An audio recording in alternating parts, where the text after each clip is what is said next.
Value added method का दूसरा नाम है, it is also known as, उसको दूसरे अलग नाम से बुलाया जाता है, that is called production method या फिर आउटपुट मेथड। किसी को याद है इनकम मेथड को भी दो नाम से बुलाया जाता है? Yes, can anyone remember that? Yes, yes sir. बोलिए। Sir NNPFC। क्या? NNPFC। नहीं बेटा, नहीं, इनकम मेथड की बात कर रहा हूँ। मेथड NNPFC तो नेशनल इनकम को बोलते हैं हम। अपूर्व, सर डिस्ट्रीब्यूशन शेयर मेथड और दूसरा है factor payment method. Very good, factor payment method and distributor share method, right, this is the other names of income method. वैसे ही वैल्यू एडेड मेथड के नाम है ये। वैल्यू एडेड मेथड के भी दो नाम है, उसका नाम, दूसरा नाम क्या है? Product method and output method. समझते हैं थोड़ा आगे। Concept and measurement of value added, कैसे फाइंड करते हैं ये वैल्यू एडेड मेथड में? वैल्यू एडेड फाइंड कैसे करते हैं, पहले हम ये समझेंगे। In the computation of the national income, value added by the different enterprises included and value of output is not included. यहाँ पे एक चीज हमको याद रखनी है कि जब हम इसके ये मेथड के तहत नेशनल इनकम फाइंड करेंगे तो हम क्या फाइंड करेंगे? वैल्यू एडेड फाइंड करेंगे बाय डिफरेंट एंटरप्राइजेस, राइट। हम उसमें वैल्यू ऑफ आउटपुट फाइंड नहीं करेंगे और वैल्यू ऑफ आउटपुट इंक्लूड नहीं करेंगे, only value added. Thus, it is crucial to differentiate between these two concepts. इसीलिए बहुत इंपॉर्टेंट है कि ये दो कंसेप्ट के बीच में डिफरेंशिएट आप करो, राइट। वैल्यू ऑफ आउटपुट क्या है एंड वैल्यू एडेड क्या है, तो हमको ये समझना पड़ेगा अभी ये value of output and value of added क्या है। Let's understand first value of output, let's understand this. So value of output is estimated at current prices prevailing the market. जब भी कोई हम आउटपुट की बात करते हैं, कुछ उत्पादन की बात करते हैं, जैसे कि कोई भी बिस्किट, कुरकुरे, कुछ भी, आप एसी, कार, रेफ्रिजरेटर, कुछ भी हम बात करते हैं, कुछ भी आउटपुट बात करते हैं, is always at a market price, MP. और हमको पता है कि कभी भी हम प्राइजेस ऑफ द मार्केट की बात करें या मार्केट प्राइस की बात करें, उसका मतलब क्या? उसका मतलब नेट इनडायरेक्ट टैक्सेस इंक्लूड हो जाता है उसके अंदर, राइट।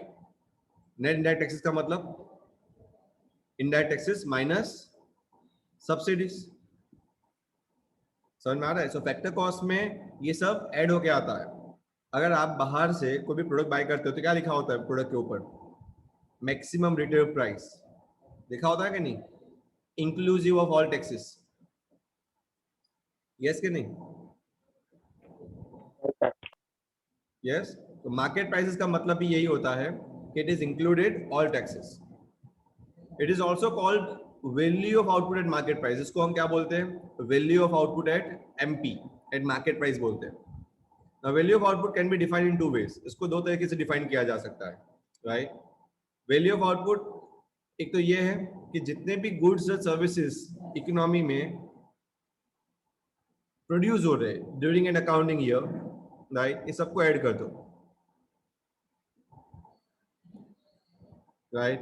तो कैसे ऐड करेंगे? Multiplying quantity of output by its market price, यानी क्यू इनटू पी, राइट। तो सिंपल लैंग्वेज में अगर मैं बोलूं तो value of output is equal to price in quantity, but price of quantity of not one good but every good, each and every good that is produce in the economy.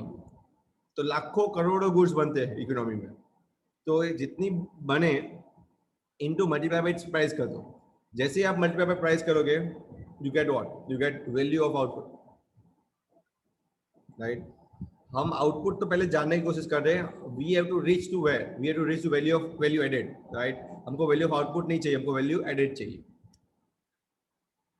Second तरीका है value of output find करने का। Value of output को find करने का दूसरा तरीका हम क्या कर सकते हैं कि sum total of the value of sales, right, उसमें से आप चेंज इन स्टॉक ऐड करो इन अकाउंटिंग ईयर। तो उसकी दूसरी फॉर्मूला है वैल्यू ऑफ आउटपुट की।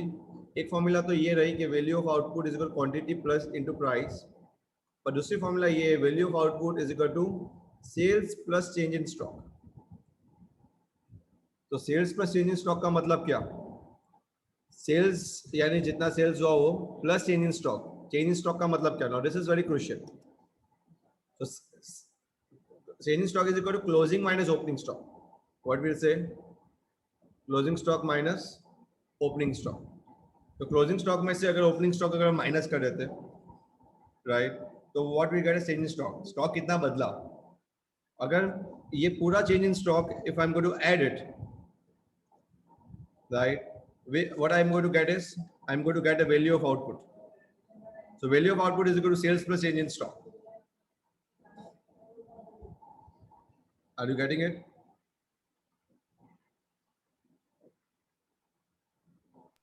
Yes, sir. Okay. Now value of output is not included in the national income computation.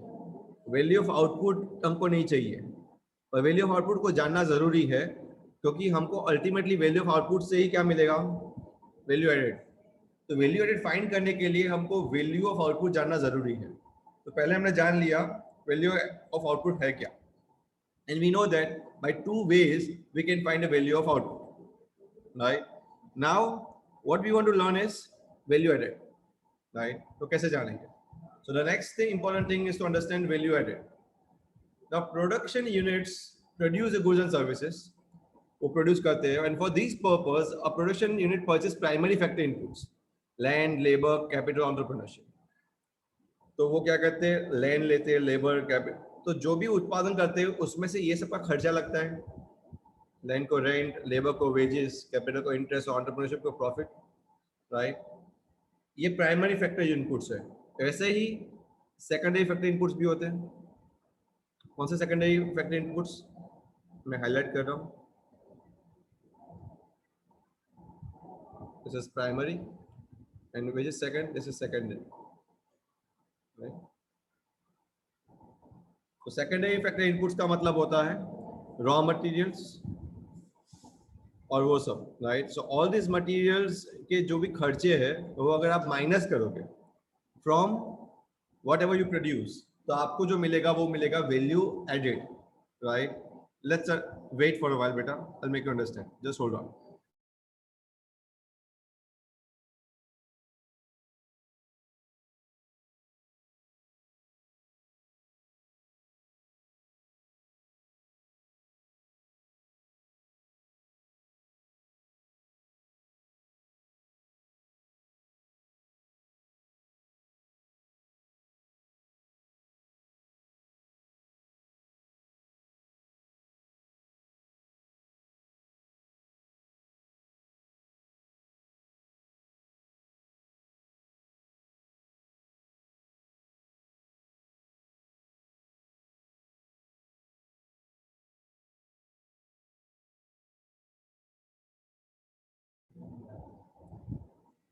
So the production of the units of the goods and services when you are producing it, right? उसमें से जितने भी input के खर्चे बेटा, जितना भी input आपने डाला है वो सब खर्चे आप माइनस करो.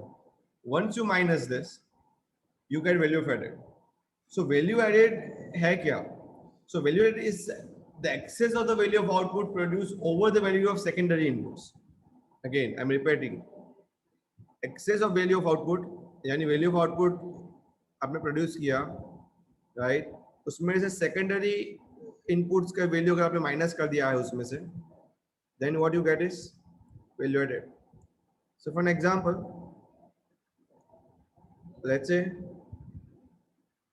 आपका वैल्यू ऑफ आउटपुट है,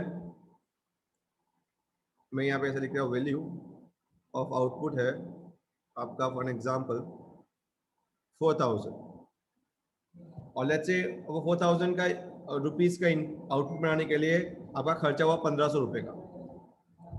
तो वैल्यू एडेड कितना हुआ, समझ में आ रहा है ये?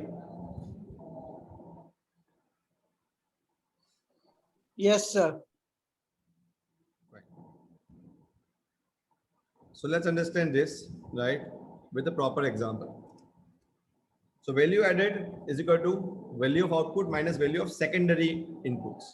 Secondary inputs यानी primary तो उसके अंदर आ ही गए, पर secondary भी minus कर दो उसमें से. या फिर हम ये बोल सकते हैं value added is equal to value of output minus value of intermediate consumption, right? आप secondary inputs बोलो या intermediate consumption बोलो, they are all one and the same thing, right? इस सब का मतलब एक ही होता है। मैं इसको वैल्यू ऑफ सेकेंडरी इनपुट्स बोलूं या फिर मैं बोलूं वैल्यू ऑफ इंटरमीडिएट कंजम्पशन बोलूं, this is all means the same thing, right? दोनों में अंतर नहीं है। या फिर मैं ये भी बोल सकता हूँ, क्योंकि वैल्यू ऑफ आउटपुट की फॉर्मूला मेरे पास है, right? Sales plus change in stock है, एक फॉर्मूला ये भी है ना, sales plus change in stock minus intermediate consumption बोलूं तो भी चलेगा कि नहीं? यस?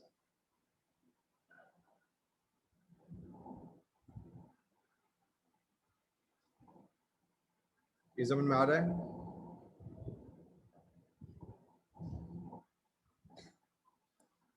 यस और नो? सर हाँ, सर ये इंटरमीडिएट कंजप्शन वो क्या है?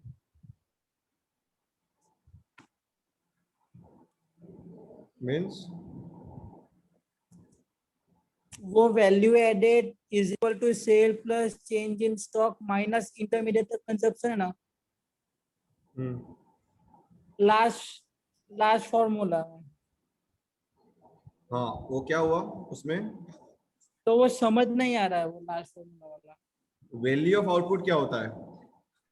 वैल्यू ऑफ आउटपुट की हमने फॉर्मूला भी देखी अभी हमने। वैल्यू ऑफ आउटपुट की फॉर्मूला दो फॉर्मूला है, एक फॉर्मूला है प्राइस इनटू क्वांटिटी,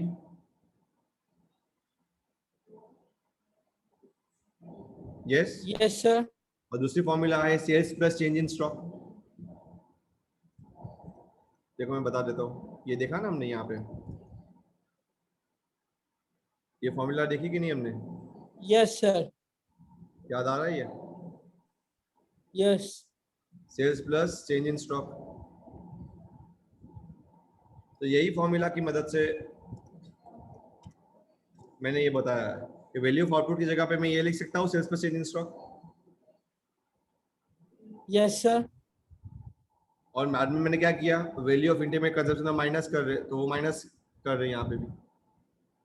तो वैल्यू ऑफ आउटपुट की जगह पे मैंने लिखा sales percent in stock minus value of intermediate consumption. समझ में आया? Yes sir. हाँ। Yes, anyone has a doubt please raise your hand. चलिए, लेट्स अंडरस्टैंड। देयरफॉर इसीलिए अगर हम देखें डोमेस्टिक प्रोडक्ट क्या है, right, will get to know now, is equal to sum total value of sum total of value added by all the producing enterprises। जो भी producing enterprises है वो जो भी प्रोड्यूस कर रहे हैं उसका सम टोटल निकालो within the domestic territory, right, within the domestic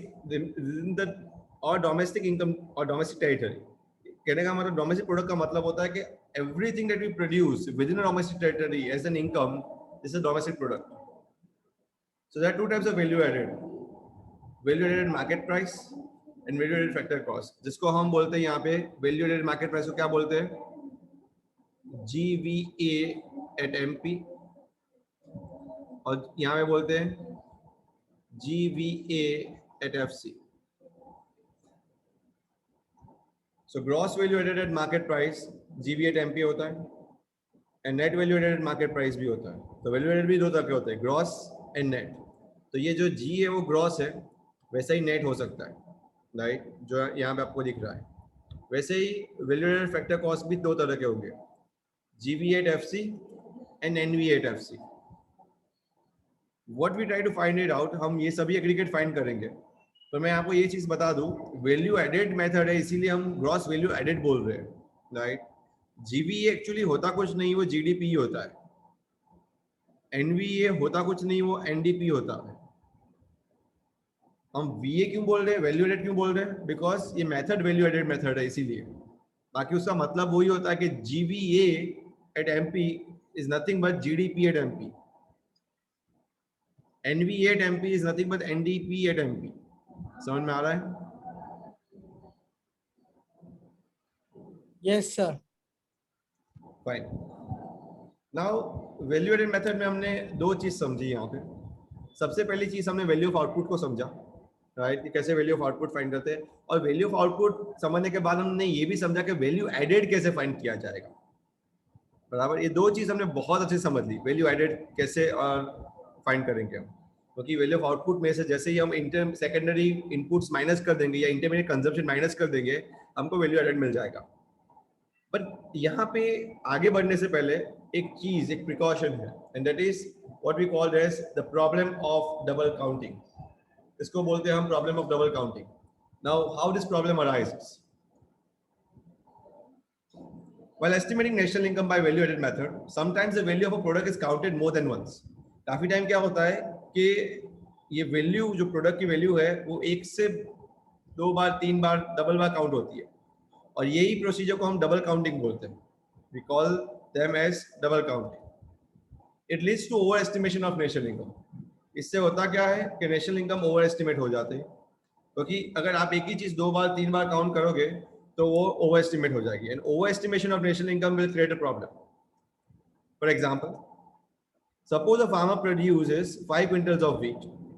He sells his wheat to the baker at a price of 1000 per quintal, right?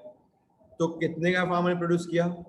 हम बोलेंगे कि 1000 रुपए का एक क्विंटल वो बेच रहा है, और 5 क्विंटल उसने बनाया, तो 5000 होगा रुपया, बराबर ना? 1000 पर Yes, क्विंटल वो sir. बेच रहा है, और उसने 5 क्विंटल प्रोड्यूस किया, यानी this is quantity, this is price. तो हमको क्या मिला? अमाउंट कितना आया? 5000। नाउ बेकर क्या करता है? फार्मर के पास से लेगा and converts the wheat into breadth, और व्हीट को ब्रेड में कन्वर्ट कर देगा, राइट? और वो सेल करेगा मार्केट में 10,000 की। उसके बाद आएंगे ग्रोसर। ग्रोसर क्या करेगा? यानी बेचने वाला बेकरी में, राइट? वो क्या करेगा? बेकरी प्रोडक्ट्स रखेगा अपने पास, और ये सब ब्रेड वो जो लेगा बेकर के पास से, वो कितने में बेचेगा मार्केट में? 12,000, 12,000. बराबर है। अभी यहाँ पे एक बात समझने जैसी है कि फार्मर ने कितने का बनाया गुड्स? 5,000 का। हम अगर फार्मर को इंडिविजुअली देखें तो बेकर का प्रोडक्शन कितना है? 10,000 का, और ग्रोसर का प्रोडक्शन कितना है? 12,000 का। पर सवाल ये कि ये इनका ही प्रोडक्शन है पूरा का पूरा? जैसे कि बेकर का 10,000 का प्रोडक्शन है, उसमें 10 का 10,000 उसका ही है? नहीं, No, sir. उसने 5,000 तो फार्मर के पास से लिया ना व्हीट, तभी जाके उसका 10,000 प्रोडक्शन हुआ, बराबर? तो कहने का मतलब बेकर का प्रोडक्शन कितना है? 5,000 ही है, क्योंकि ये 5,000 तो कहां से आया होगा? फार्मर के पास से आया होगा, right?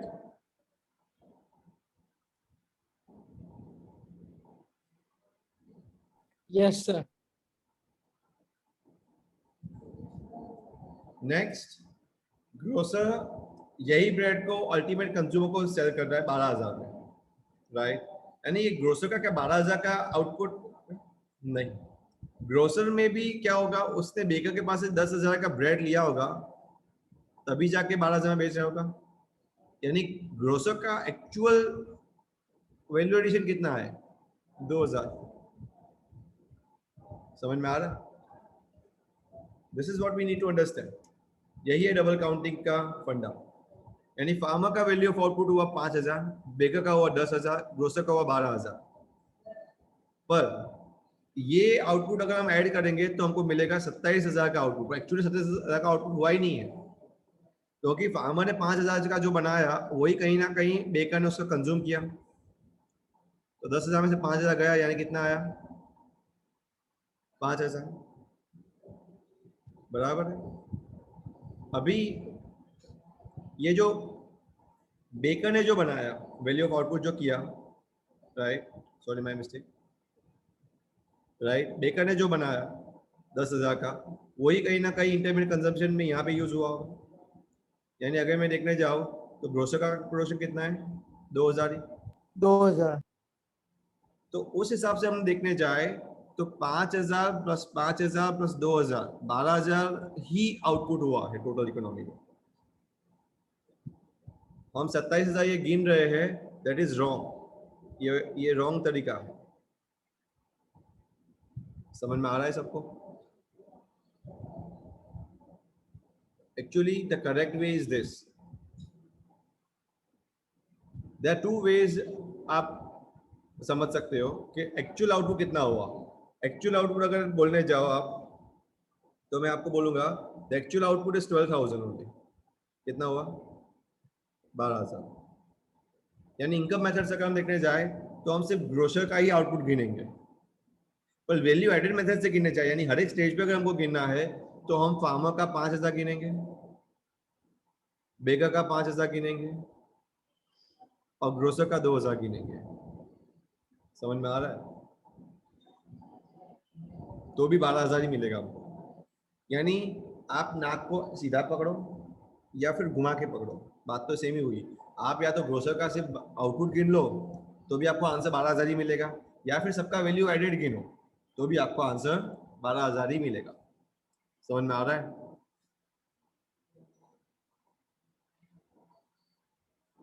Yes.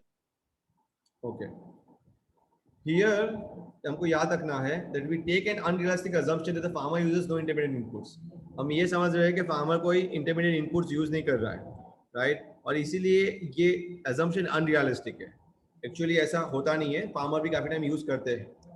The total value of all these transactions or gross output is 27,000, right? Actually देखने जाए, पर यहाँ पे अगर हम देखें तो हमको पता चलेगा कि value of wheat has been counted 3 times, क्योंकि फार्मर ने भी काउंट किया, बेकर ने भी काउंट किया और ग्रोसर ने भी काउंट किया।